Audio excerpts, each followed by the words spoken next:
জাতীয় সড়কে ওভার স্পিডে গাড়ি চললে এবার কড়া শাস্তি। শামশেরগঞ্জে ট্রাফিক পুলিশের অভিযান শুরু।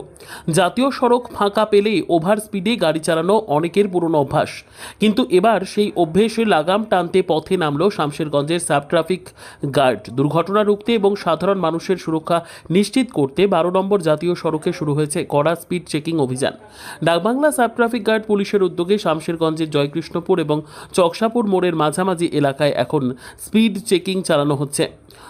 কোনো যানবাহন নির্ধারিত গতিসীমার বাইরে চালালে সঙ্গে সঙ্গে গাড়ি থামিয়ে সতর্ক করা হচ্ছে চালককে। পাশাপাশি সরকার নির্ধারিত নিয়ম অনুযায়ী করা হচ্ছে মোটা অঙ্কের জরিমানাও। পুলিশ সূত্রে জানা গিয়েছে 12 নম্বর জাতীয় সড়কের দুই পাশেই স্পিড বোর্ড বসানো হয়েছে। কোথাও সর্বোচ্চ গতি নির্ধারিত হয়েছে 30 কিলোমিটার প্রতি ঘন্টা, কোথাও 50 বা 60 কিলোমিটার। সেই নির্দেশিকা না মানলেই নেওয়া হচ্ছে কঠোর ব্যবস্থা।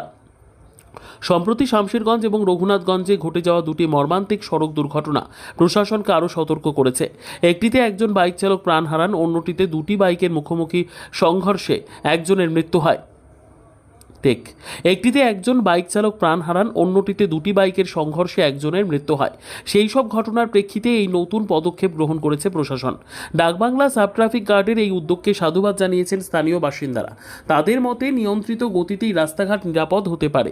পুলিশের করা বার্তা, জাতীয় সড়কে মনের মতো স্পিডে গাড়ি চালানো চলবে না। নিয়ম না মানলে ধরপাকড় ও জরিমানা দুটোই হবে নিশ্চিত। সকল চালকের উদ্দেশ্যে বার্তা, নিয়ম মেনে গাড়ি চালান, নিরাপদে থাকুন।